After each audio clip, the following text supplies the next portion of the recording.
Me largaram aos 60 anos como se eu fosse um móvel velho que não servia mais para nada. Mas quando ganhei milhões na loteria, de repente todos se lembraram do meu nome. Hoje vou contar algo que jamais pensei que contaria.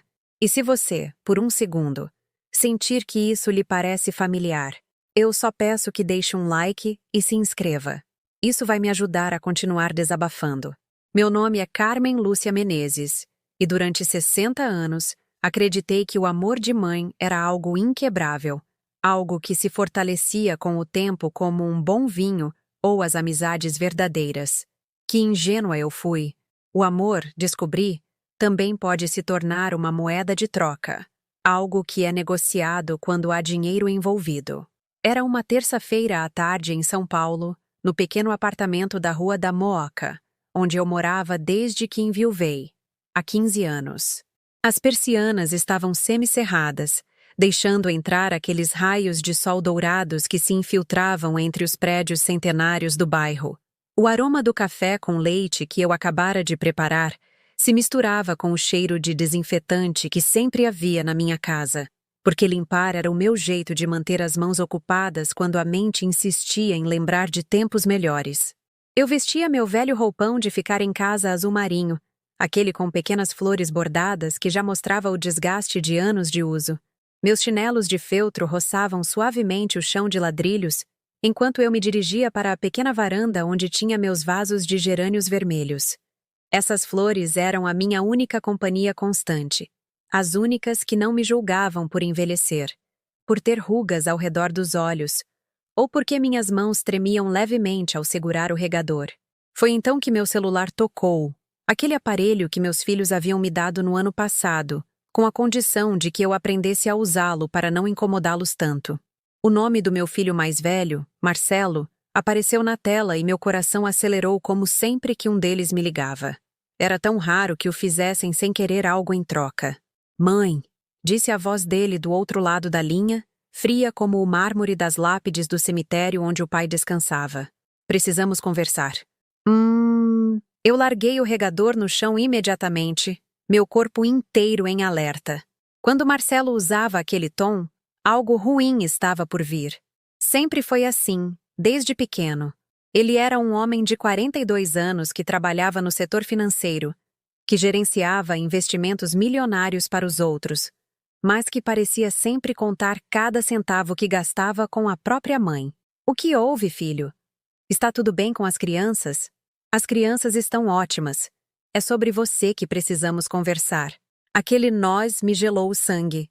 Significava que ele tinha falado com a irmã, Elaine, e quando meus 2 filhos concordavam sobre algo que me dizia respeito, nunca era para me dar boas notícias.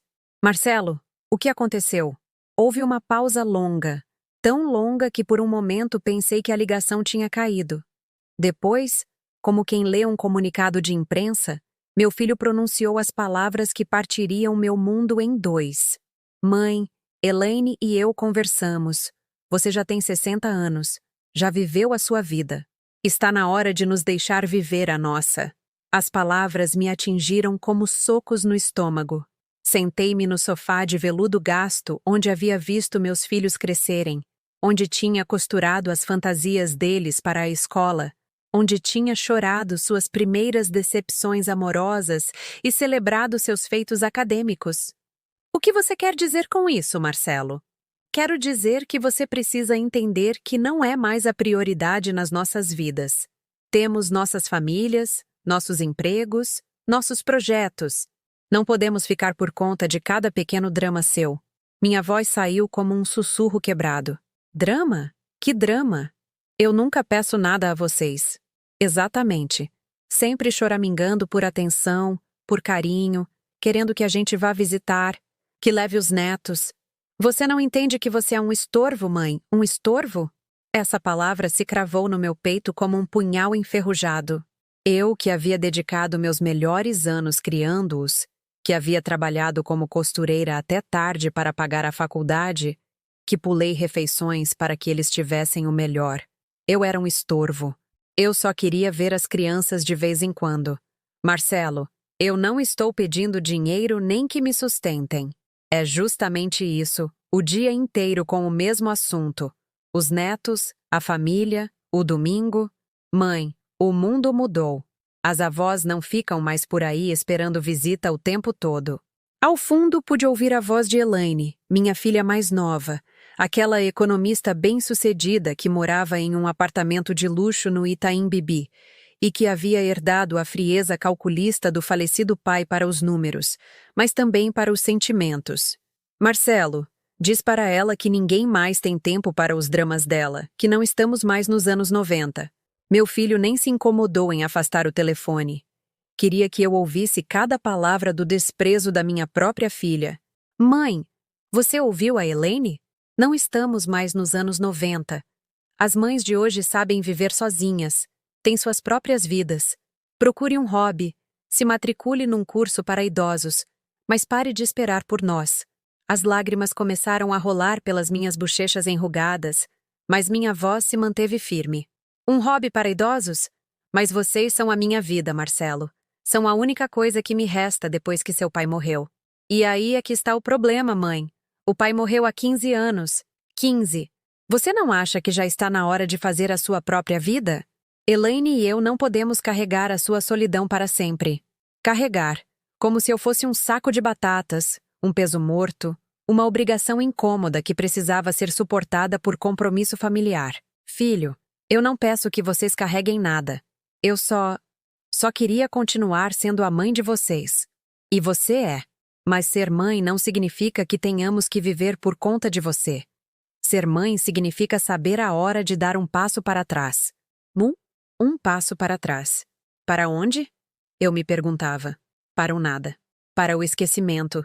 Para aquela invisibilidade que eu havia começado a sentir desde que completei 60 anos, quando o mundo decidiu que eu não tinha mais nada de valioso a oferecer.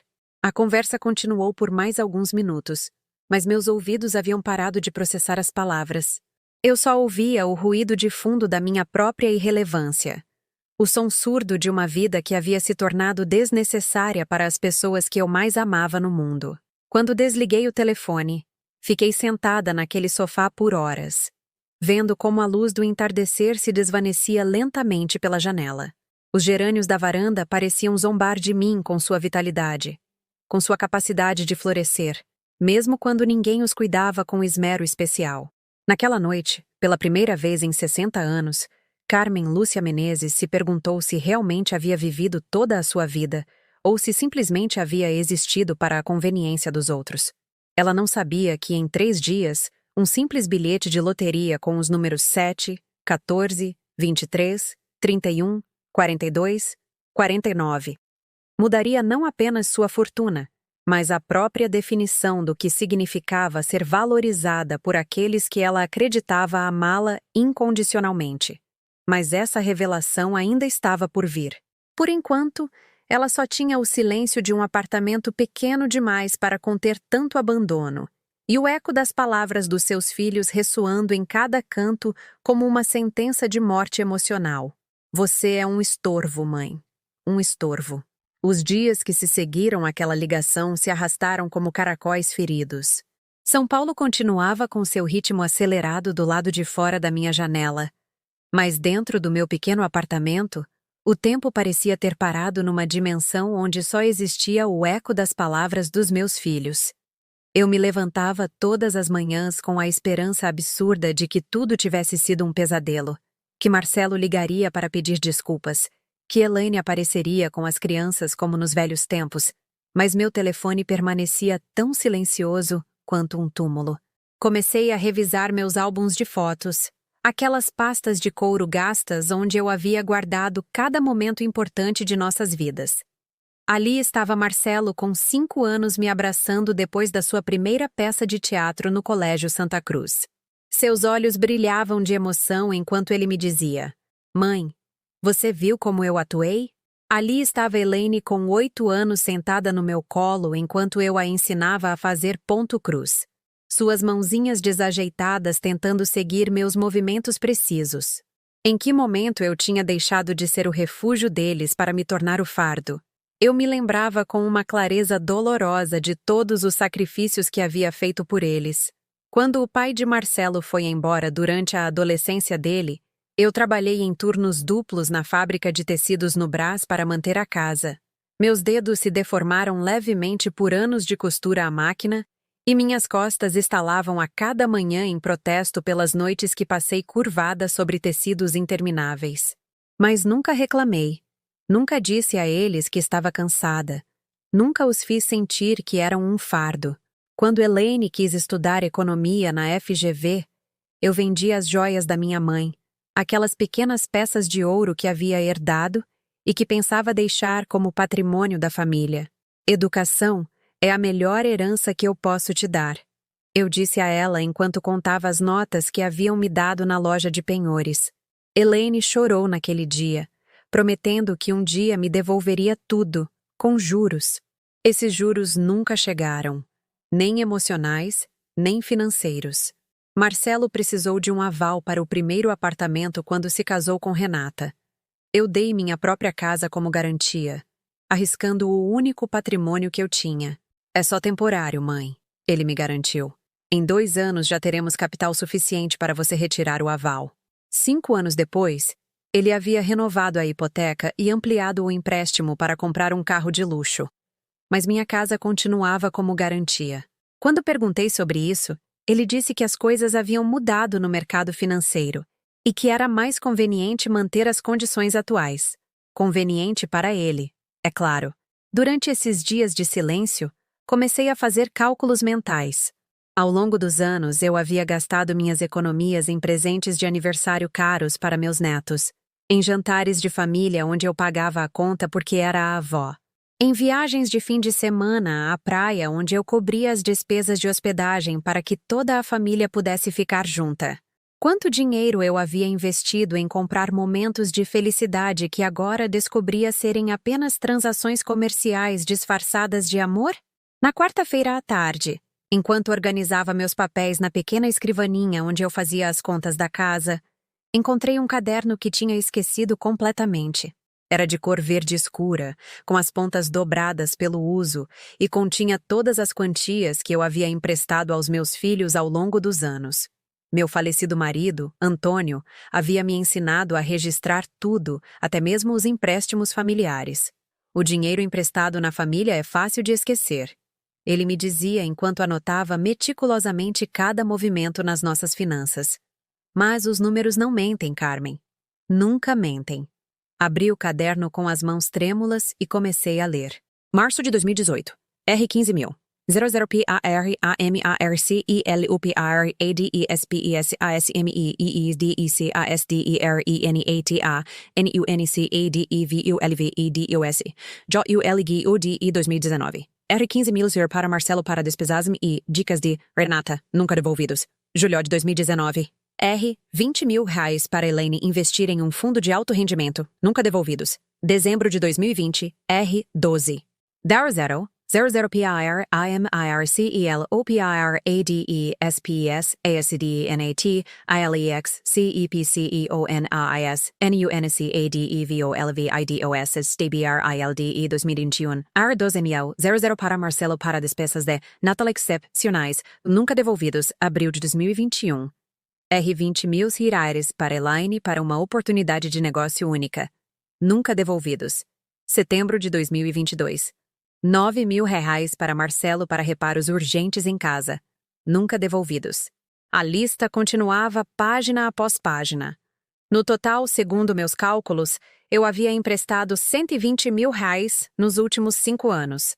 Dinheiro que havia saído da minha modesta pensão de viúva, dos bicos de costura que eu ainda fazia para alguns vizinhos, da venda de alguns móveis antigos que tinham valor sentimental para mim.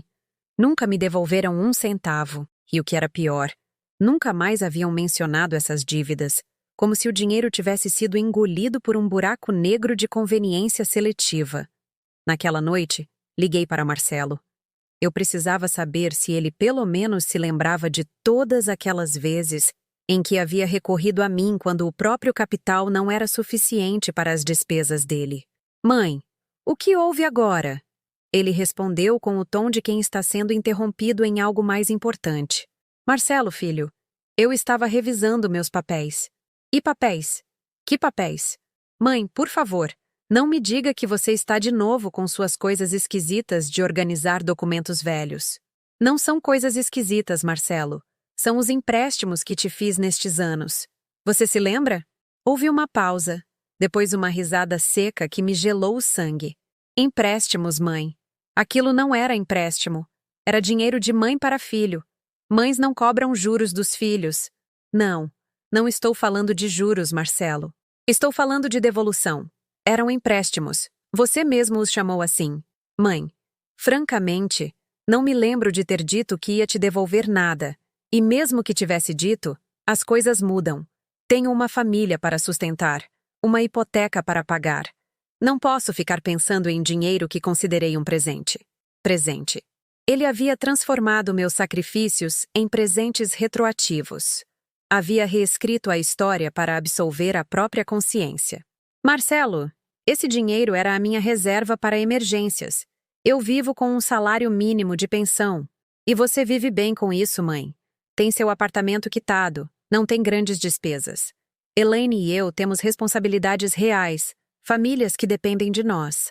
Projetos que exigem investimento de capital. Responsabilidades reais, como se manter minha própria dignidade, como se sobreviver com uma pensão mínima, como se existir sem ser um fardo para ninguém não fossem responsabilidades reais.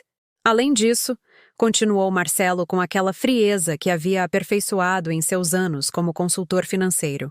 Acho que esse tipo de conversa é exatamente sobre o que falávamos outro dia. Mãe, você precisa entender que não somos mais crianças. Não podemos ficar justificando cada centavo que gastamos com você. Naquela noite, depois de desligar, sentei-me na minha pequena cozinha e calculei quantos jantares eu havia deixado de fazer para poder emprestar aquele dinheiro a eles. Quantas vezes havia comprado a marca mais barata de tudo no supermercado de bairro para poder ajudá-los nas suas emergências? Quantas noites eu havia usado um cobertor extra em vez de ligar o aquecedor para economizar na conta de luz e ter algo guardado caso eles precisassem de mim? Eu havia me tornado minha própria vítima, uma mulher que havia negado a si mesma pequenos luxos básicos, para que seus filhos pudessem pagar caprichos que chamavam de necessidades.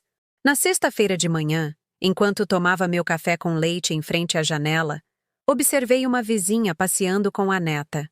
A menina, de uns 6 anos, corria em direção a ela gritando: "Vó, vó!", com aquela alegria pura que eu me lembrava nos meus próprios netos. Mas isso havia sido antes, quando eu ainda tinha utilidade como cuidadora gratuita, como cozinheira de domingos, como financiadora de emergência.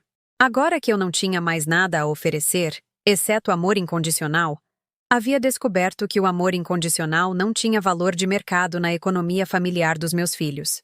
Naquela tarde, comprei um bilhete de loteria na lotérica da Dona Cida na esquina da minha rua. Não o fiz por esperança, mas por costume, porque aos sábados eu sempre comprava um, quando Antônio vivia. Escolhi os mesmos números que havia jogado durante 30 anos, as nossas datas de nascimento e as dos nossos filhos: 7, 14, 23, 31, 42, 49. Eu não sabia que esses números estavam prestes a revelar quem eu realmente era para as pessoas que eu havia amado incondicionalmente e quem elas realmente eram para mim. O sábado amanheceu cinzento, com aquelas nuvens baixas que São Paulo tem em novembro e que fazem até o ar parecer mais pesado. Acordei com uma dor estranha no peito. Não física, mas algo mais profundo. Como se minha alma tivesse desenvolvido artrite depois de tantos anos carregando o peso de expectativas que nunca se cumpriram. Eu havia dormido mal de novo. Nos meus sonhos, eu via meus netos brincando em um parque. Mas quando tentava me aproximar, eles corriam em direção a outras avós, mulheres sorridentes que tinham os braços cheios de presentes e os bolsos cheios de moedas para comprar sorvetes. Eu ficava sozinha perto dos balanços vazios, com as mãos estendidas para o nada. Preparei o café da manhã de sempre. Café com leite, 2 torradas com azeite de oliva e uma pitada de sal. O mesmo café da manhã que eu tomava há 40 anos, desde que Antônio e eu estabelecemos nossas rotinas de casamento. Mas agora cada mordida tinha gosto de solidão. Cada gole de café era um lembrete de que eu não tinha mais ninguém com quem compartilhar as pequenas conversas matinais que haviam dado sentido aos meus dias. Enquanto tomava o café, ouvi meus vizinhos de cima discutindo sobre dinheiro.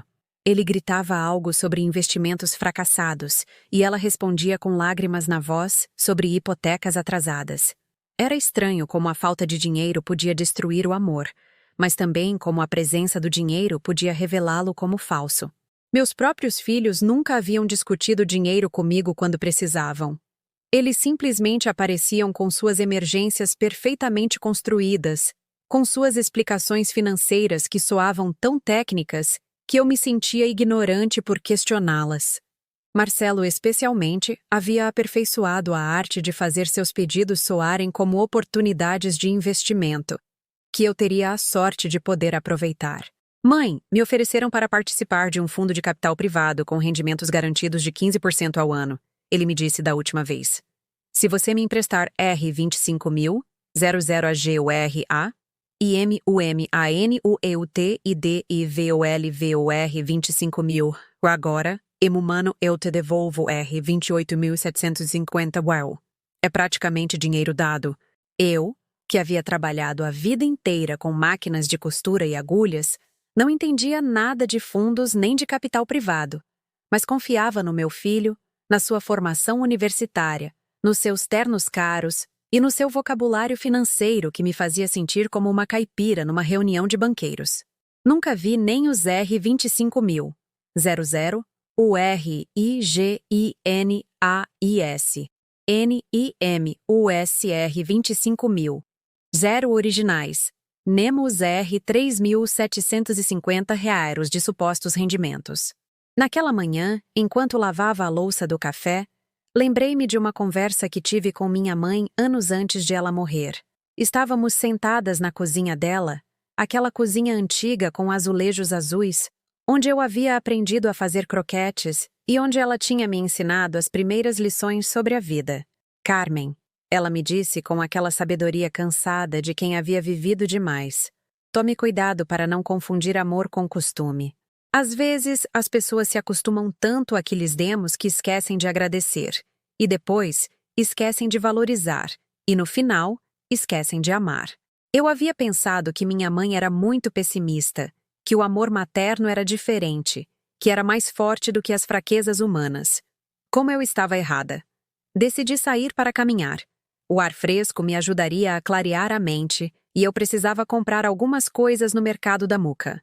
Enquanto caminhava pelas ruas de paralelepípedos do bairro, observei as famílias que passeavam juntas, pais jovens empurrando carrinhos de bebê, avós da minha idade caminhando de mãos dadas com netos que pulavam de alegria ao seu lado. Uma inveja amarga subiu pela minha garganta. Não inveja pelo que eles tinham, mas pelo que eu havia perdido sem sequer perceber quando havia acontecido. No mercado, enquanto comprava tomates e vagens, ouvi duas mulheres da minha idade conversando sobre os filhos. Meu Alexandre me liga todo dia, dizia uma, com o orgulho brilhando nos olhos. Ontem ele disse que tinha economizado dinheiro suficiente para me levar de viagem para um resort de luxo no Nordeste neste verão. A outra mulher sorriu com cumplicidade. Que sorte você tem. Minha Rosa também é assim. Mês passado me deu uma corrente de ouro porque disse que eu merecia algo bonito. Eu continuei andando entre as barracas, fingindo examinar os legumes enquanto absorvia cada palavra daquela conversa que me doía, como sal em uma ferida aberta. Quando tinha sido a última vez que meus filhos haviam me presenteado com algo sem que fosse meu aniversário ou Natal? Quando haviam pensado em mim? Simplesmente porque sim. Porque tinham vontade de me fazer feliz. Eu não conseguia me lembrar. Comprei o necessário para fazer uma paella, embora soubesse que a comeria sozinha durante 3 dias. Cozinhar continuava sendo o meu jeito de me sentir útil, embora eu não tivesse mais ninguém para quem cozinhar com amor. De volta para casa, passei em frente à lotérica da Dona Cida. Ela era uma mulher mais velha do que eu, talvez 75 anos, que havia enviuvado recentemente, mas que sempre tinha um sorriso para os seus clientes. Seu pequeno local cheirava a tabaco e as revistas que vendia, um aroma que me lembrava tempos mais simples. Carmen, filha, ela me disse quando entrei. O de sempre? Assenti e lhe dei os R$ 8 para o bilhete de loteria. Meus dedos roçaram o papel enquanto ela o entregava. E por um momento, senti uma sensação estranha, como se aquele pedacinho de papel fosse mais importante do que parecia. Você escolheu os números especiais de novo? Perguntou Dona Cida, enquanto marcava os números na máquina. Sim, os mesmos de sempre, as datas de nascimento da família. Ela me olhou com uma expressão que não soube interpretar. Às vezes, os números têm sua própria sorte, Carmen. Às vezes, as coisas mudam quando menos esperamos. Guardei o bilhete na minha carteira, entre a foto descolorida de Antônio e a carteirinha da biblioteca municipal. Não pensei mais nele até o domingo à noite, quando estava assistindo ao noticiário na minha pequena televisão enquanto jantava um prato de sopa caseira. O apresentador anunciou: os números ganhadores do sorteio desta semana são 7, 14, 23, 31, 42, 49. Eu deixei cair a colher no prato. O som do metal contra a cerâmica ecoou no meu apartamento silencioso como um sino. Levantei-me tão rápido que fiquei tonta, e com as mãos trêmulas, procurei minha carteira. Tirei o bilhete e o comparei com os números que continuavam aparecendo na tela da televisão.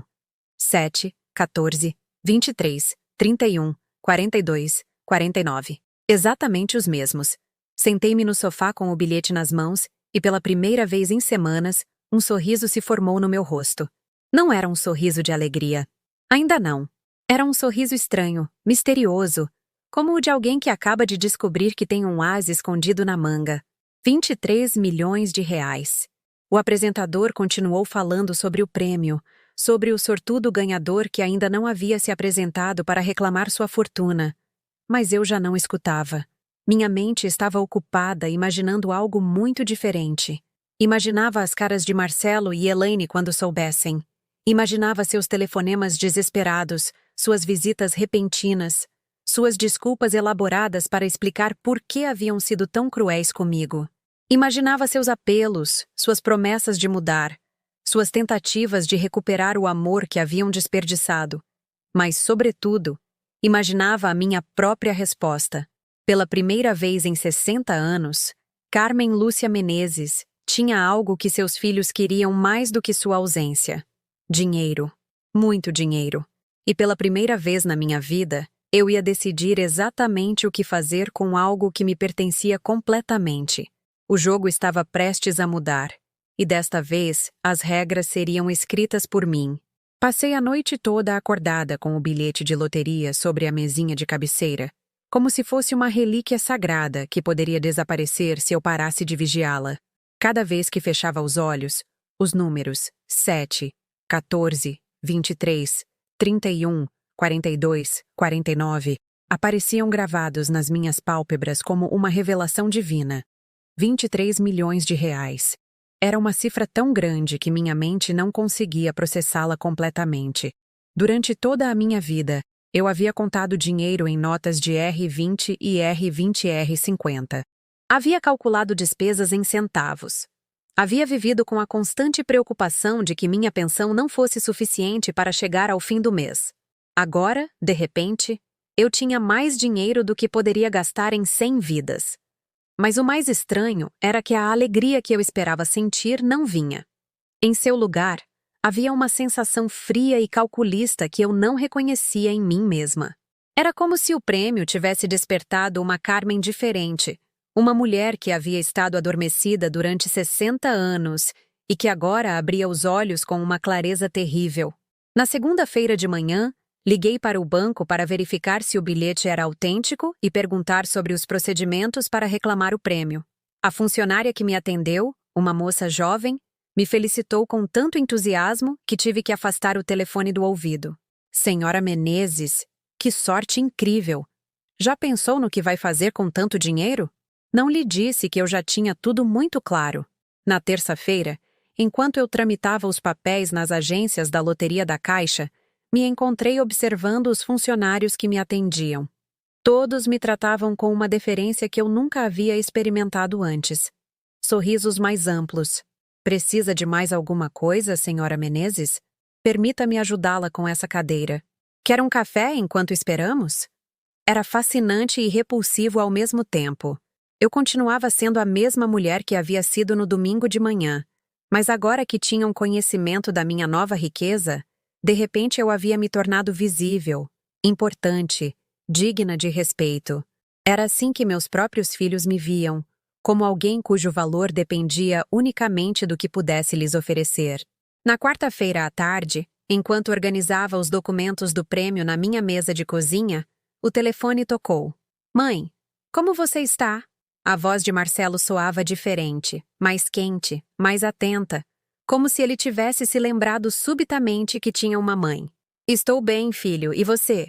Pois é, mãe. Eu tenho pensado muito na nossa última conversa. Acho que fui muito duro com você. A Renata tem me dito que eu deveria ligar mais vezes. Renata, sua esposa, que em 5 anos de casamento com Marcelo mal havia me dirigido mais de 10 frases seguidas, tinha tido uma epifania sobre a importância das relações familiares. Que bom, Marcelo. Fico feliz em saber que Renata pensa em mim. Sim. E olha só, eu estava pensando. O que você acha de virmos almoçar toda a família no domingo? Você cozinha aquela paella que faz tão bem e a gente leva a sobremesa e o vinho, como nos velhos tempos. Como nos velhos tempos. Quando eu era útil como cozinheira gratuita e anfitriã de reuniões familiares, onde ninguém me perguntava como eu estava de verdade, onde meus netos brincavam na minha sala enquanto os adultos falavam dos seus empregos, seus investimentos, seus planos de futuro nos quais eu não aparecia em parte alguma. Eu não sei, Marcelo. Tenho estado muito ocupada ultimamente. Houve uma pausa. Eu podia imaginar a surpresa no rosto dele. A mãe, que durante anos havia aceitado qualquer migalha de atenção que ele quisesse lhe dar, de repente tinha planos próprios. Ocupada? Com o quê? Com a minha vida, filho. Sabe, aquelas coisas que você disse que eu devia fazer, procurar hobbies, viver a minha própria vida. Bom, mas a família continua sendo importante, não é? Não me diga que agora você vai ser uma daquelas mulheres ressentidas que cortam o contato com os filhos. Ressentida. Como se a minha dor pelo abandono fosse um capricho emocional, como se a minha necessidade de respeito fosse uma excentricidade de velha amargurada. Não estou ressentida, Marcelo. Estou simplesmente aprendendo a valorizar o meu tempo. Está bem, eu entendo. Mas olha, tem mais uma coisa. Renata e eu conversamos e gostaríamos de te pedir um conselho sobre algo.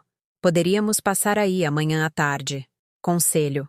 Outra palavra que meus filhos usavam quando precisavam de algo, mas queriam que soasse como se estivessem me fazendo um favor ao me incluir nas vidas deles. Conselho sobre o quê? Bom, é um tema um pouco delicado. Preferimos falar pessoalmente. Na quinta-feira à tarde, Marcelo e Renata apareceram na minha porta com sorrisos ensaiados e uma caixa de doces da confeitaria mais cara do Itaim Bibi. Doces que custavam mais do que eu gastava em comida em 3 dias. Mas que agora me traziam como se fosse uma oferenda para abrandar meu coração. Renata usava um vestido que reconheci nas revistas de moda que eu folheava às vezes na cabeleireira. Sua bolsa era daquelas marcas que apareciam nos anúncios de televisão e seu relógio brilhava com o tipo de brilho que só o ouro autêntico proporciona. Carmen, me disse Renata com um sorriso que não chegava aos olhos. Que bom te ver. Você está ótima. Perdeu peso? Eu não havia perdido peso. Se fosse o caso, eu havia perdido o apetite desde que meus filhos haviam me descartado como um objeto inútil. Mas Renata precisava começar a conversa com elogios falsos, preparar o terreno para o que realmente vinham pedir. Sentamo-nos na minha pequena sala, eles no sofá e eu na minha poltrona de sempre, a que tinha sido de Antônio e que conservava a forma do corpo dele como um abraço permanente. Mãe, começou Marcelo, o que queremos te consultar é um tema de investimentos. Claro, tudo voltava sempre ao dinheiro com eles. Acontece que surgiu uma oportunidade única. Um amigo da Renata, que trabalha em um banco de investimento muito prestigioso, nos ofereceu para participar de um fundo de capital de risco que está investindo em criptomoedas, especificamente em Bitcoin, e outras moedas digitais que estão experimentando um crescimento exponencial. As palavras saíam da boca dele como um discurso ensaiado. Capital de risco, criptomoedas, crescimento exponencial. O mesmo vocabulário financeiro que ele havia usado outras vezes para me confundir e me fazer sentir ignorante. O problema, continuou Renata, assumindo a palavra com a precisão de uma apresentação corporativa, é que requer um investimento mínimo de R$ 250.000, NU-CHARI-ST e MUSR 250.000, NU CRAIS temos R$ 150.000 economizados, mas nos faltam 100, 000 para completar a quantia. 100.000 reais. A quantia que eu havia gasto neles ao longo dos anos, contando empréstimos nunca devolvidos, presentes para os netos, jantares pagos e despesas que eu havia assumido sem questionar. É uma oportunidade que não vai se repetir, acrescentou Marcelo, inclinando-se para a frente com aquela intensidade que reservava para ocasiões importantes. Os rendimentos projetados são de 300% em 2 anos. Se investirmos agora, em 2025 teríamos R$ 750. Thursarda, CLARO, BAPRESSOU, SEEMES, CLARECERRENATA, VOCE,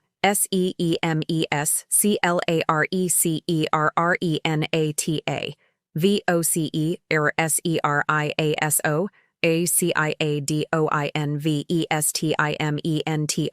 ACIADOINVESTIMENTO, DEVOLVER CAR AMOSOSR 750. 000, é claro. Apressou-se em me esclarecer Renata, VOC, e, disserias o ciado investimento, devolveram a Mosos R$ 100.000, mais a sua parte proporcional dos lucros. Sócia, como se fosse uma decisão empresarial entre iguais, como se meu dinheiro fosse respeitado e valorizado, como se eles me considerassem capaz de entender os riscos e benefícios de tal investimento. Olhei para os dois sentados no meu sofá, com suas roupas caras e seus sorrisos calculados, e senti uma calma estranha me invadir. Era a calma de quem finalmente vê com clareza absoluta, de quem compreende que tem vivido numa ilusão por tempo demais. É muito interessante, eu disse com um sorriso que pratiquei mentalmente antes de mostrá-lo. Muito interessante de fato. Marcelo relaxou visivelmente. Viu só? Sabíamos que você entenderia. Você sempre foi muito esperta para essas coisas. Esperta para essas coisas. Depois de me chamar sutilmente de ignorante por anos, agora ele descobria que eu era esperta para as finanças. Deixem-me pensar por uns dias, eu disse. É muito dinheiro. Claro, mãe. Leve o seu tempo, mas não muito, porque a oportunidade tem data limite. Claro que tinha data limite. As fraudes emocionais sempre têm pressa. Depois que eles foram embora, fiquei sentada na minha poltrona, vendo como o sol se punha através da minha janela. Meus filhos acabavam de confirmar exatamente o que eu já sabia. Para eles, eu não era uma mãe. Eu era uma fonte de financiamento de emergência, um banco familiar que nunca cobrava juros e que tinha a política de empréstimos mais flexível do mundo. Mas agora as coisas haviam mudado. Agora eu tinha 23 milhões de reais e eles não sabiam disso. O jogo havia começado e pela primeira vez na minha vida, eu tinha todas as cartas vencedoras. Durante os dias seguintes, observei como meus filhos desdobravam sua estratégia com a precisão de uma campanha militar. Elaine apareceu na sexta-feira à tarde sem avisar, com um rótulo de Bordeaux caro que custava mais do que eu gastava em uma semana de compras. Mãe, eu estava passando por aqui e pensei em você. Ela me disse com aquele sorriso que havia aperfeiçoado nas suas reuniões de trabalho. Aquele que usava para convencer clientes a investir seu patrimônio em produtos financeiros que ela vendia. Passando por aqui. Meu apartamento ficava em uma rua sem saída da velha Muca. Ninguém passava por aqui a caminho de lugar nenhum, especialmente alguém que morava em uma cobertura de luxo no Itaim Bibi e trabalhava na Avenida Faria Lima. Que coincidência, Elaine. Como estão as coisas no banco? Muito bem, muito bem. Aliás, foi um ano excelente. Os mercados responderam melhor do que o esperado, e nossos clientes estão vendo rendimentos muito satisfatórios em suas carteiras de investimento. Elaine trabalhava como assessora de investimentos em um banco privado, ajudando gente rica a ficar mais rica. Ela sempre falava dos seus clientes com uma reverência que nunca havia demonstrado pela própria mãe. Para ela, eu era simplesmente Carmen, a viúva que vivia com uma pensão modesta. Mas seus clientes eram investidores sofisticados, cujas decisões financeiras mereciam respeito e atenção. Marcelo me contou que te propôs uma oportunidade de investimento muito interessante. Continuou ela, servindo o vinho nas minhas taças de cristal. As boas que eu só usava para ocasiões especiais e que fazia anos que não viam um vinho tão caro. Sim, ele falou sobre criptomoedas e coisas assim. Exato.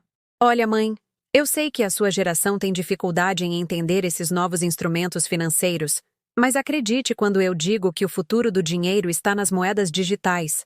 Meus clientes mais bem-sucedidos, os que realmente sabem multiplicar seu capital, estão diversificando suas carteiras com Bitcoin, Ethereum e outras criptomoedas de alto potencial. Minha geração, como se ter 60 anos tivesse me tornado automaticamente incapaz de entender conceitos que ela dominava, porque havia cursado uma faculdade que eu havia pago vendendo as joias da minha mãe. É fascinante, eu disse, tomando um gole do vinho. Estava delicioso. Claro, tudo o que meus filhos compravam era de primeira qualidade, especialmente quando queriam algo de mim. O que Marcelo não te explicou bem, continuou Elaine, inclinando-se para frente com aquela intensidade que reservava para fechar negócios importantes. É que este não é um investimento qualquer. O fundo de capital de risco que nos ofereceu participação é dirigido por antigos executivos da Goldman Sachs e JP Morgan, gente que gerencia patrimônios de multimilionários. Goldman Sachs, JP Morgan. Nomes que soavam importantes, instituições que inspiravam respeito. Elaine sabia exatamente que palavras usar para impressionar alguém que não entendia o mundo financeiro de alto nível. E você pesquisou sobre essas pessoas? Perguntei com curiosidade genuína. Claro, mãe. Verifiquei todos os antecedentes deles. Revisei os documentos legais do fundo. Analisei as projeções de rendimento.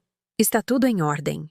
É uma oportunidade que normalmente só está disponível para clientes com patrimônios superiores a 5 milhões de reais, mas eles estão nos oferecendo por causa do contato da Renata. 5 milhões de reais. A cifra flutuou no ar entre nós como uma barreira invisível.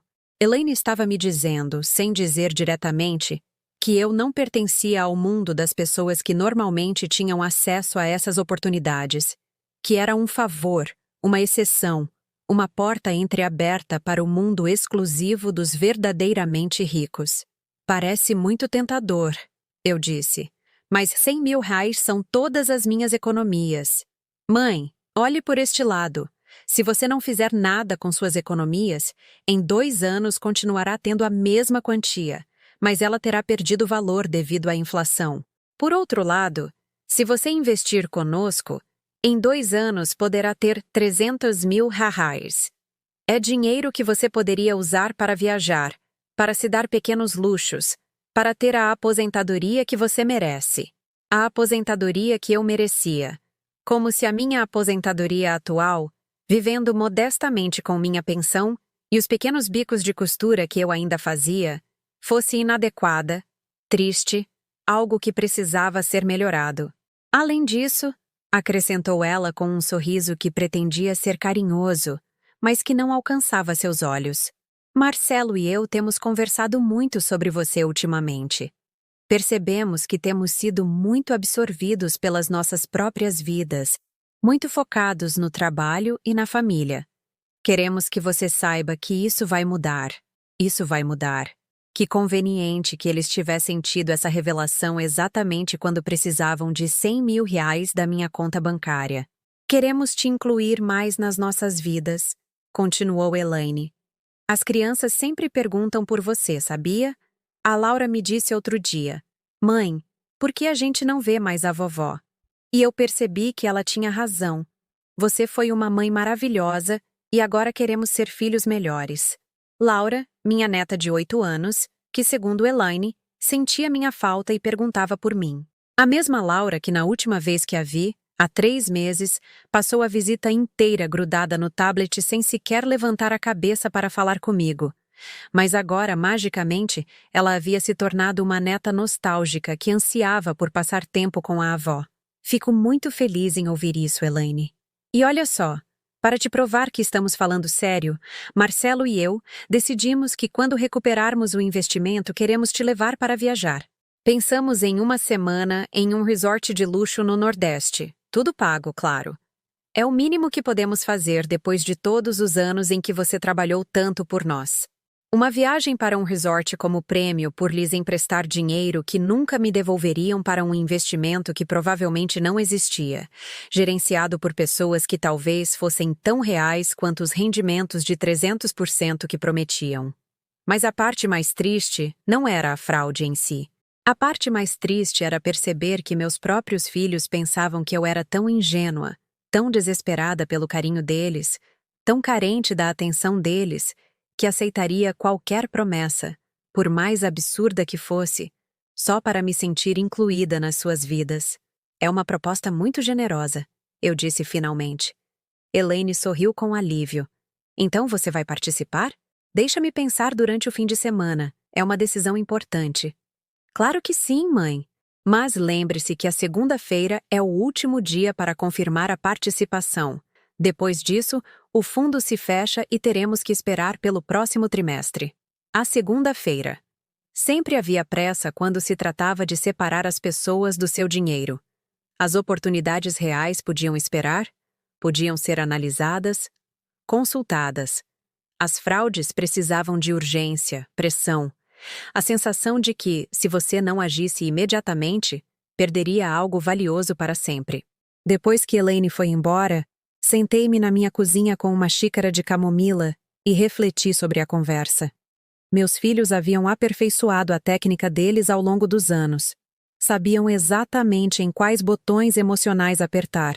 Minha solidão, meu desejo de ser incluída, minha insegurança sobre temas financeiros, meu amor incondicional por eles. Mas havia algo que eles não sabiam, algo que mudaria completamente o equilíbrio de poder nesta negociação. Eu tinha 23 milhões de reais me esperando em uma conta bancária e eles continuavam me tratando como se eu fosse uma viúva desesperada que se sentiria honrada em lhes emprestar suas últimas economias. No sábado de manhã, enquanto tomava café na minha varanda e observava o despertar do bairro, tomei uma decisão. Não era uma decisão sobre o dinheiro. Isso eu já tinha claro desde o princípio. Era uma decisão sobre algo muito mais importante, sobre quem eu era de verdade e que tipo de relação eu queria ter com meus filhos dali em diante. Era hora de ensinar a eles que a mãe não era tão ingênua quanto pensavam e que o amor de mãe, embora poderoso, não era infinito quando abusado sistematicamente. O domingo seria um dia muito interessante na família Menezes. O domingo chegou com aquela clareza estranha que São Paulo às vezes tem em novembro, quando o ar frio limpa as ruas e faz com que tudo pareça mais nítido, mais real. Levantei cedo, tomei banho com cuidado e escolhi meu melhor vestido, aquele azul marinho que havia comprado para o casamento de Marcelo há 5 anos e que desde então só havia usado para ocasiões especiais. Hoje era uma ocasião especial, embora eles ainda não soubessem. Preparei café para todos. Pus a mesa com meus melhores pratos. Aqueles de porcelana branca com flores douradas que havia herdado da minha sogra e que só tirava quando queria que uma refeição fosse memorável, porque esta refeição seria memorável. Disso, eu tinha certeza. Ao meio-dia, a campainha tocou. Marcelo chegou primeiro com Renata e as crianças. Pedro, de 10 anos, entrou correndo em direção à minha televisão sem sequer me cumprimentar, enquanto Sofia, de 7, se escondeu atrás das pernas da mãe, como se eu fosse uma estranha. "Mãe, que cheiro bom aqui", disse Marcelo, me dando um beijo na bochecha que durou exatamente o tempo socialmente aceitável. "Você fez paella?" "Claro, eu sabia que era a sua favorita." Renata me entregou uma garrafa de vinho tinto que reconheci dos anúncios de televisão. Era daquelas marcas que apareciam nas revistas de luxo, com preços que eu associava mais ao aluguel mensal de um apartamento do que a uma garrafa de vinho. "Carmen, espero que goste. É um rótulo de Bordeaux caro, uma colheita especial." Elaine chegou 15 minutos depois com seu marido, Júlio, e suas 2 filhas, Laura e Carla, que levava meu nome, mas que me olhava como se não entendesse muito bem por que tinha que estar ali em vez de em casa brincando com as amigas. Vovó, me disse Laura com aquela formalidade que as crianças usam quando os pais lhes ordenaram ser educadas. A mamãe disse que a gente sente muito a sua falta. Eu também sinto falta de vocês, meu anjo. Mas enquanto dizia as palavras, percebi que já não era completamente verdade. Durante estas semanas de silêncio, eu havia começado a me acostumar com a tranquilidade do meu apartamento, com o prazer de tomar decisões sem ter que consultar ninguém, com a liberdade de não me sentir constantemente avaliada e julgada por pessoas que haviam decidido que meu valor dependia unicamente do que eu pudesse lhes dar. Sentamo-nos à mesa e, por um momento, tudo pareceu normal. As crianças brincavam com seus telefones entre uma mordida e outra. Os adultos falavam de trabalho, do tempo, de planos para as férias de Natal. Era uma cena familiar perfeita.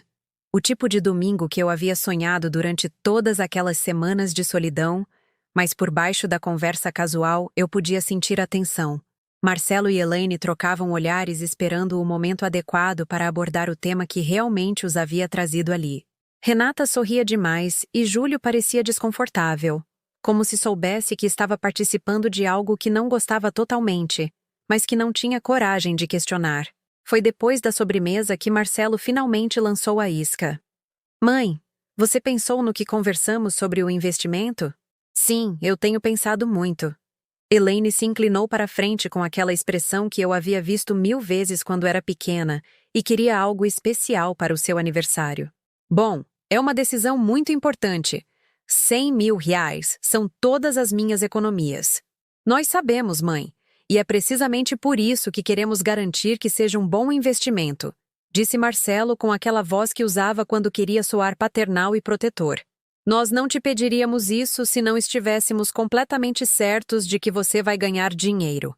Aliás, acrescentou Elaine, nós conversamos e decidimos que queremos te oferecer algo mais do que uma sociedade no investimento. Queremos te oferecer um lugar nas nossas vidas. Um lugar nas vidas deles, como se até agora eu tivesse sido uma inquilina temporária em uma relação familiar que eles controlavam completamente. O que você quer dizer? Queremos que você saiba que, a partir de agora, as coisas vão ser diferentes. Vamos te incluir em todas as decisões familiares importantes. Os domingos serão sagrados para nos reunirmos aqui com você. As crianças vão passar mais tempo com você. Renata assentiu com entusiasmo. Estávamos pensando que você poderia cuidar do Pedro e da Sofia algumas tardes depois da escola. Assim, você nos ajuda e tem mais contato com os seus netos. Cuidar das crianças.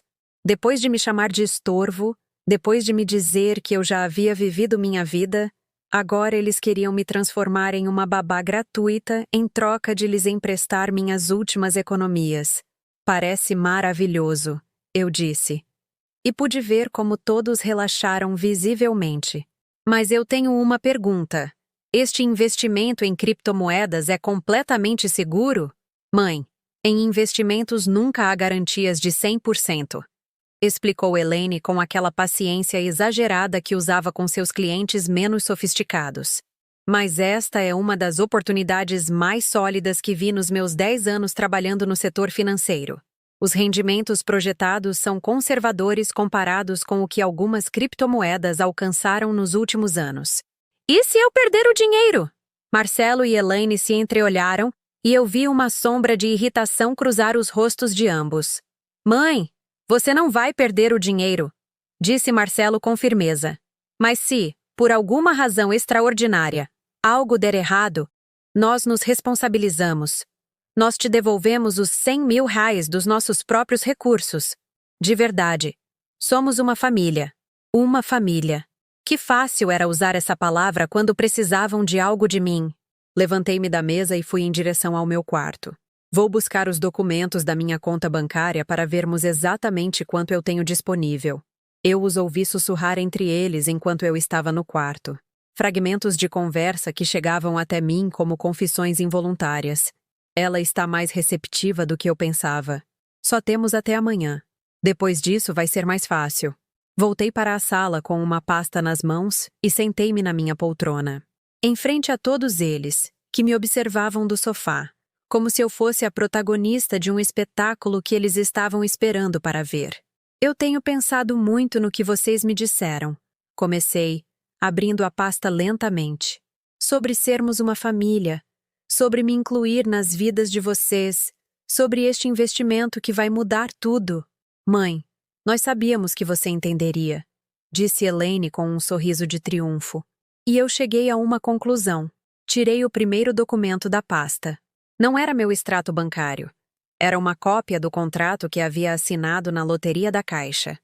Durante estas semanas em que vocês estiveram ocupados demais para me ligar, tão absortos nas suas próprias vidas para se lembrarem que tem uma mãe, algo interessante aconteceu. Marcelo franziu a testa. O quê? Eu ganhei na loteria. O silêncio que se seguiu foi tão completo que pude ouvir o tic-tac do relógio da cozinha, o murmúrio distante do tráfego da rua, a respiração acelerada dos meus próprios filhos. Como assim você ganhou na loteria? Perguntou Elaine com a voz trêmula. 23 milhões de reais. Eu disse com a mesma tranquilidade com que teria anunciado que havia comprado pão. Os números que eu sempre jogo, as datas de nascimento da família. 7, 14, 23, 31, 42, 49. Renata levou uma mão à boca. Júlio deixou cair o copo de vinho. As crianças, pela primeira vez em toda a tarde, levantaram os olhos dos seus dispositivos. Mãe, você está falando sério? Marcelo havia empalidecido a ponto de parecer doente. Completamente sério. Aqui estão todos os documentos. A transferência será efetivada na quarta-feira. Elaine se levantou tão rápido que sua cadeira cambaleou. Mãe, isso é incrível. Estamos falando de uma fortuna. Você nunca mais terá que se preocupar com dinheiro. Eu não terei que me preocupar com muitas coisas, confirmei. Marcelo também havia se levantado e eu pude ver nos olhos dele a mesma expressão que ele tinha quando era criança e descobria que havia presentes de Natal debaixo da árvore. Mãe, isso muda tudo. Com essa quantia de dinheiro, você poderia investir em fundos de alto rendimento, em imóveis, em ações de empresas multimilionárias. Você poderia triplicar seu patrimônio em 5 anos. Você poderia comprar uma casa maior, acrescentou Renata. Uma casa onde todos pudéssemos te visitar mais confortavelmente, onde as crianças teriam espaço para brincar. Você poderia pagar as melhores universidades privadas para os seus netos, sugeriu Elaine. Dar a eles as oportunidades que nós não pudemos te dar. E lá estava. Em menos de 5 minutos, eles haviam transformado meu prêmio em uma lista de responsabilidades para com eles. Não era o meu dinheiro para eu desfrutar, para viajar, para me dar os pequenos luxos que eu nunca havia podido pagar. Era um recurso familiar que deveria ser administrado inteligentemente para o benefício de todos. Todos, exceto eu. É fascinante, eu disse, guardando os documentos na pasta. É fascinante ver como o amor de vocês por mim aparece e desaparece em exata proporção ao que vocês acham que eu posso lhes dar. O silêncio voltou a cair sobre a sala como um cobertor pesado. Mãe, o que você quer dizer? Perguntou Marcelo com cautela. Quero dizer que agora vou ensinar a vocês exatamente o que significa valorizar alguém por algo mais do que o dinheiro. E pela primeira vez em 60 anos, Carmen Lúcia Menezes ia demonstrar que o poder real não vem de quanto você tem, mas de quanto você está disposta a manter para si mesma. A transformação nos rostos deles foi imediata e brutal. Marcelo, que segundos antes estava calculando mentalmente como me convencer a emprestar 100 mil reais, agora me olhava como se tivesse acabado de descobrir que a mãe era a dona de um império multinacional. Elaine tinha adotado aquela expressão profissional que usava com seus clientes mais importantes. Aquela mistura de respeito e cobiça que havia aperfeiçoado durante anos, gerenciando patrimônios alheios. Mãe, disse Marcelo, aproximando-se da minha poltrona com aquela reverência que normalmente reservava para os chefes no banco. Isso é extraordinário. Você se dá conta do que isso significa? O que significa, Marcelo? Significa que você não precisa mais viver aqui neste apartamento pequeno. Você poderia comprar uma casa num condomínio de luxo em Alphaville, com jardim, com piscina. Os netos poderiam vir passar as férias com você. Os mesmos netos que há 5 minutos mal me cumprimentaram. Elaine interveio rapidamente, como se fosse uma mediadora profissional tentando salvar uma negociação complicada. Mãe, as crianças são pequenas, não sabem expressar os sentimentos, mas elas te adoram, acredite. A Laura, querida. Ela se dirigiu à minha neta de 8 anos, que estava grudada no tablet durante toda a refeição. Você adora a vovó? Laura levantou os olhos pela primeira vez na tarde, confusa com a pergunta direta. Sim, vovó. E o que você mais gosta em mim? A menina olhou para a mãe buscando ajuda, mas Elaine estava nervosa demais para dar pistas. Bom, o quê? Que a senhora faz comida gostosa? Que fazia comida gostosa. Essa era a minha qualidade mais adorável, segundo a minha própria neta. Não o meu amor. Não a minha sabedoria. Não as histórias que eu lhes contava ou os presentes que eu lhes dava. Meu valor como avó se resumia à minha capacidade culinária. Muito interessante, eu disse, sorrindo para Laura com uma ternura que me surpreendeu. Não era culpa da criança ter sido educada para me ver como uma provedora de serviços domésticos. Renata, que havia permanecido calada durante toda a conversa, finalmente encontrou a voz. Carmen, isso é uma bênção. Com essa quantia de dinheiro, você poderia garantir o futuro de toda a família. Poderia pagar as faculdades das crianças, nos ajudar com as hipotecas, investir em imóveis que gerassem renda passiva para todos. Renda passiva para todos. Que generosa era a minha nora, distribuindo meu dinheiro entre a família como se fosse uma herança que estava administrando em meu nome. E quanto ao meu futuro, Renata? E quanto aos meus sonhos? As coisas que eu gostaria de fazer com o dinheiro que ganhei? Bom, claro, você seria a principal beneficiária. Apressou-se a esclarecer Marcelo. Mas nós poderíamos te ajudar a administrar isso inteligentemente. Eu tenho contatos em banco de investimentos. Elaine entende de investimentos sofisticados. Entre todos, poderíamos multiplicar o seu patrimônio. Ou, entre todos, como se meu dinheiro fosse agora um projeto familiar, uma empresa coletiva onde eu seria a acionista majoritária, mas eles seriam os diretores executivos. Marcelo, você se lembra do que me disse há 2 semanas por telefone? O quê? Você me disse que eu já tinha vivido a minha vida, que era hora de me deixarem viver a de vocês. Marcelo ficou visivelmente incomodado. Mãe, eu estava estressado naquele dia. Eu não quis dizer. Você me disse que eu era um estorvo. Foi um mal-entendido. E o que mudou desde então, Marcelo? O que exatamente mudou? Elaine se levantou e se aproximou de mim, adotando aquela postura que eu havia visto 1000 vezes quando queria algo importante. Mãe, nós refletimos muito sobre aquela conversa. Percebemos que havíamos cometido um erro terrível. E quando vocês se deram conta? Antes ou depois de saberem que eu tinha ganhado na loteria? O silêncio que se seguiu foi tão denso que pude senti-lo fisicamente, como uma pressão no peito que dificultava a respiração. Mãe, disse Marcelo finalmente, eu entendo que você esteja magoada. Entendo que sinta que não te tratamos bem e você tem razão. Mas esta é uma oportunidade para todos recomeçarmos. Recomeçar sim, uma nova fase onde todos sejamos mais conscientes do quão importante você é para nós. Onde o seu bem-estar seja a nossa prioridade. Meu bem-estar. Que curioso como meu bem-estar havia subido na lista de prioridades deles em exata proporção aos zeros na minha conta bancária. Levantei-me da poltrona e caminhei em direção à janela da minha pequena sala. De lá, eu podia ver a rua onde havia vivido durante 15 anos. O bairro que conhecia como a palma da minha mão. A vida simples que havia construído depois de ficar viúva. Vocês sabem o que é o mais triste de tudo isso? Eu lhes disse sem me virar. Não é que vocês tenham tentado me aplicar um golpe.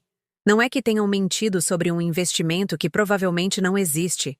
Não é nem mesmo que tenham me tratado como se eu fosse idiota. Mãe, o mais triste é que vocês demonstraram que o amor que sentem por mim tem um preço de mercado, que a capacidade de vocês de me valorizarem como pessoa está diretamente relacionada à minha capacidade de financiar as vidas de vocês. Virei-me para encará-los. Todos estavam tensos, esperando o veredito de uma juíza que acabava de descobrir que tinha o poder de mudar as vidas deles para sempre. Durante 60 anos, eu acreditei que o amor de mãe era incondicional e eu estava certa. Ele é. Mas descobri que o amor dos filhos, isso já é outra história. Carmen, disse Júlio falando pela primeira vez em toda a tarde. Acho que você está sendo muito dura. Os meninos cometeram erros, mas a família é família. Você acha, Júlio? E quando foi a última vez que você me ligou sem que Elaine obrigasse? Quando foi a última vez que algum de vocês se preocupou em saber se eu estava bem, se eu precisava de algo, se eu me sentia sozinha? Júlio abaixou o olhar, incapaz de sustentar minha vista. Eu vou fazer algo que deveria ter feito há muitos anos, continuei. Vou ensinar a vocês o que se sente quando alguém que vocês amam os trata exatamente como vocês me trataram. O que você quer dizer? Perguntou Elaine com a voz trêmula. Quero dizer que vou doar todo o dinheiro. O grito coletivo que se ergueu na minha sala teria sido cômico se não fosse tão revelador. Marcelo ficou branco como a parede. Elaine levou as mãos à cabeça. Renata murmurou. Meu Deus, como se acabasse de presenciar uma tragédia. Não tudo, esclareci com calma. Vou ficar com o suficiente para viver confortavelmente o resto dos meus dias, para viajar, para me dar os pequenos luxos que nunca pude pagar, para não depender financeiramente de ninguém. E o resto? Perguntou Marcelo com a voz rouca. O resto vai para uma instituição que ajuda mulheres mais velhas que foram abandonadas pelas famílias. Mulheres que, como eu, descobriram que o valor delas era medido unicamente pelo que podiam dar, não pelo que eram. Elaine começou a chorar. Não as lágrimas elegantes que ela derramava em filmes românticos, mas o choro desesperado de alguém que acaba de ver desaparecer uma fortuna que já tinha gastado mentalmente. Mãe, você não pode fazer isso. É o nosso futuro. É o futuro dos seus netos. Nosso futuro? Quando o dinheiro que eu ganhei se tornou o futuro de vocês? Marcelo se aproximou de mim com as mãos estendidas como se estivesse tentando acalmar uma pessoa em crise. Mãe, eu entendo que você esteja brava. Entendo que você queira nos castigar, mas isso é muito extremo. Pense bem. Eu tenho pensado nisso por 2 semanas, Marcelo, desde o dia em que você me disse que eu era um estorvo, e cheguei a uma conclusão muito clara. Do qual? Que eu não posso comprar o amor de vocês. Mas também não vou continuar pagando pelo desprezo de vocês. As crianças haviam largado completamente os dispositivos e nos observavam com aquela fascinação mórbida que os filhos sentem diante dos dramas dos adultos. Os pais deles, pela primeira vez em anos, haviam perdido completamente o controle da situação. Os papéis da doação já estão assinados. Menti com uma tranquilidade que me surpreendeu. A transferência é efetivada na sexta-feira. Não! Gritou Elaine, levantando-se tão violentamente que derrubou a cadeira. Você não pode fazer isso. Nós somos a sua família. Agora sim somos família, eu disse sorrindo pela primeira vez desde que a conversa havia começado. Quando não há dinheiro envolvido. E pela primeira vez na minha vida, senti o que era ter o controle absoluto da minha própria existência. Os dias que se seguiram àquela revelação foram os mais estranhos da minha vida. Pela primeira vez em 60 anos, meu telefone não tocava com urgências familiares, com pedidos disfarçados de preocupação, com convites que vinham acompanhados de expectativas não expressas. O silêncio era absoluto, e descobri que eu gostava disso. Eu não havia doado realmente todo o dinheiro. Claro, essa havia sido a minha primeira mentira estratégica, e me surpreendeu o quão natural ela soou. Eu tinha reservado R5 Member ELIARS ou ARS-ES, PARAMEM, UMAQUANTEIAQEMEPERCOMOUMARAENHAATE, OS, Center ANOS, ETENHADOADODEFEATOR, 5.000 US, para mim. Uma quantia que me permitiria viver como uma rainha ate e, os 100 anos, e tinha doado de fato. E 10 milhões a uma instituição real que ajudava mulheres em situações semelhantes à minha. Os 8 milhões restantes eu tinha colocado em uma conta separada, esperando para ver o que aconteceria. Na quarta-feira de manhã, enquanto tomava café em um novo ritual que eu havia adotado, café de verdade, de uma cafeteira italiana que eu tinha comprado por capricho. A campainha tocou. Era Marcelo, mas não o Marcelo executivo de terno que tinha vindo no domingo.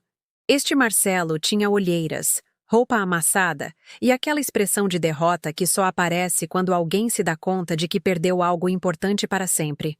Mãe, ele me disse quando abri a porta. Precisamos conversar. Oh, claro, entre. Ele se sentou no sofá onde havia estado no domingo, mas agora parecia encolhido, menor. Mãe, eu tenho pensado a semana toda no que aconteceu e acho que você tem razão.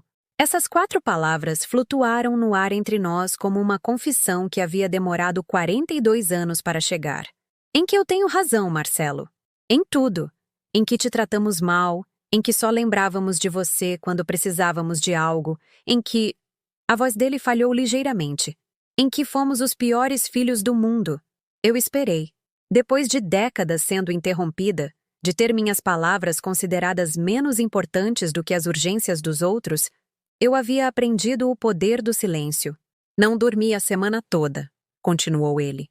Renata tem me perguntado o que está acontecendo e eu não sabia como explicar que tinha acabado de perceber que minha mãe me odiava e que ela tinha todas as razões do mundo para isso.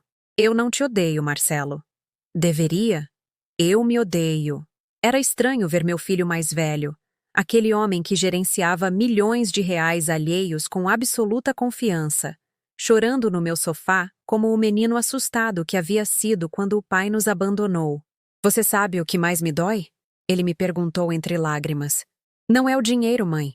É perceber que durante todos esses anos eu tive a melhor mãe do mundo e fui idiota demais para valorizá-la.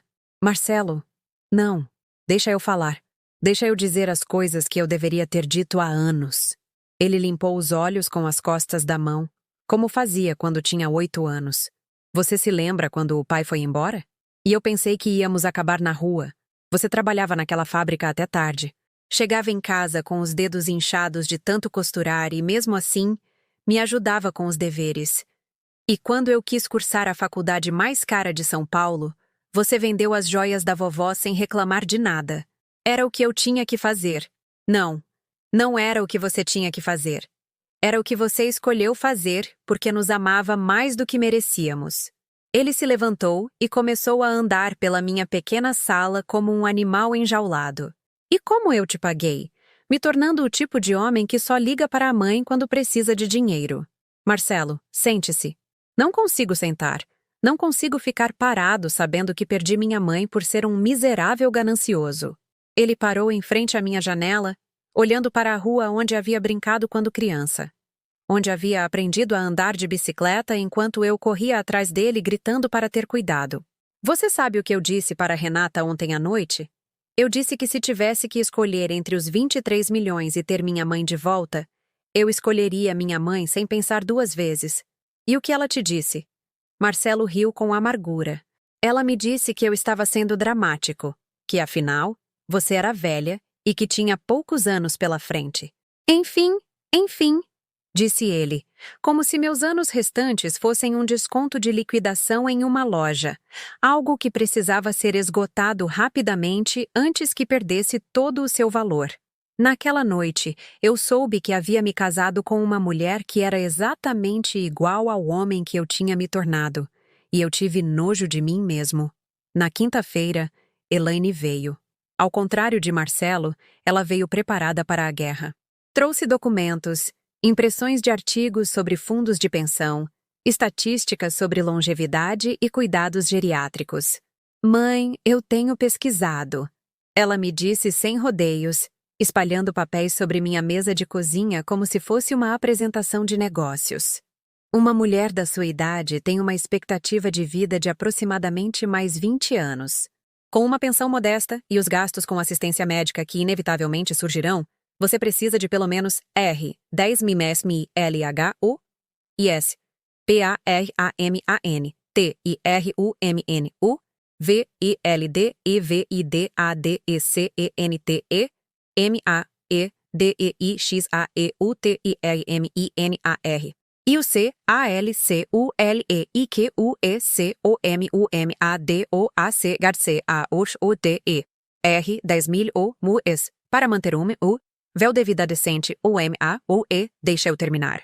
Eu calculei que como uma doa CRCA, ou de KR 18 milhões, você vai ficar em uma situação financeira muito vulnerável nos seus últimos anos. É irresponsável de qualquer ponto de vista. Era fascinante vê-la trabalhar. Elaine havia transformado minha decisão de doar meu dinheiro em um problema matemático que ela podia resolver com a lógica fria de suas análises financeiras profissionais.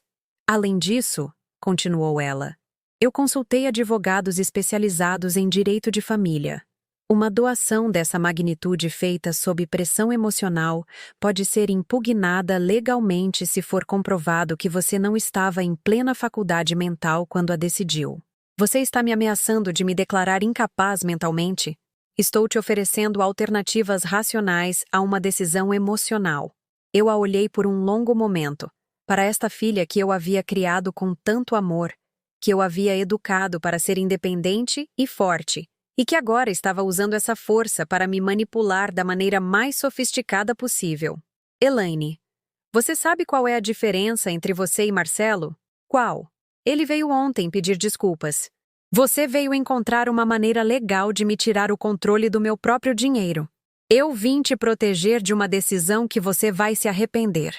Você veio proteger os seus próprios interesses financeiros futuros. Elaine guardou os papéis com movimentos bruscos, derrotada pela clareza da minha observação. Mãe, você realmente vai nos castigar para sempre por alguns erros? Eu não estou castigando vocês, Elaine. Estou ensinando. Ensinando o quê? Que o amor não se compra, que o respeito não se negocia e que uma mãe, por mais que ame seus filhos, também merece ser amada por quem é, não pelo que pode dar. 6 meses depois, minha vida havia mudado completamente. Eu vivia no mesmo apartamento, mas agora tinha uma faxineira que vinha 2 vezes por semana. Não porque eu precisasse, mas porque eu podia pagar por isso e porque eu gostava de chegar em casa e encontrar tudo impecável sem ter tido que fazer eu mesma. Eu havia começado a viajar. Pequenas viagens no início, um fim de semana em Gramado, uma semana no Chile, depois mais ousadas. 1 mês na Argentina visitando uma prima distante que eu não via há 30 anos. 2 semanas no Peru com um grupo de mulheres da minha idade que haviam decidido que os 60 anos eram o momento perfeito para descobrir o mundo. Marcelo me ligava todas as semanas. No início, eram conversas desconfortáveis, cheias de desculpas e tentativas de recuperar uma relação que havíamos danificado por anos. Mas, lentamente, tínhamos começado a nos conhecer como adultos, como indivíduos separados das transações financeiras que haviam definido nossas interações por tempo demais. Elaine demorou mais para aceitar as novas regras do jogo. Por meses, ela tentou diferentes estratégias para me convencer a reconsiderar a doação. Quando se deu conta de que eu não mudaria de ideia, passou por uma fase de raiva, depois de silêncio e, finalmente, de uma aceitação resignada, que gradualmente se transformou em algo parecido com respeito. Um domingo de primavera, enquanto regava meus gerânios, a campainha tocou. Era Laura, minha neta, sozinha. Vovó, ela me disse quando abri a porta. Posso entrar? A mamãe não sabe que estou aqui. Claro, meu anjo. Ela se sentou no meu sofá com aquela seriedade que as crianças às vezes têm quando estão processando algo que não entendem completamente. Vovó? É verdade que você doou todo o seu dinheiro porque nós fomos maus com você? A pergunta partiu meu coração e o consertou ao mesmo tempo. Não tudo, Laura. E não porque vocês foram maus, mas porque eu queria ensinar algo importante para os seus pais. O quê? Que as pessoas valem por quem são, não pelo que têm. Laura me olhou com aqueles olhos grandes e inteligentes que havia herdado da mãe. E eu valho, vovó, mesmo que eu não tenha dinheiro? Você vale mais do que todo o ouro do mundo, meu amor, e espero que você nunca se esqueça disso. Eu a abracei, e pela primeira vez em anos, senti que estava abraçando uma neta de verdade, não uma pequena estranha que havia sido programada para ser educada comigo, mas que nunca havia tido a oportunidade de me conhecer realmente.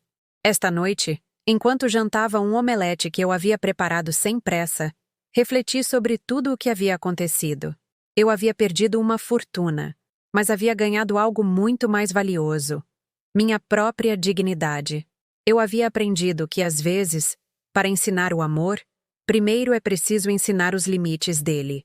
E havia descoberto que a maior liberdade de todas é saber que você pode viver sem as pessoas que não te valorizam, mesmo quando essas pessoas são a sua própria família.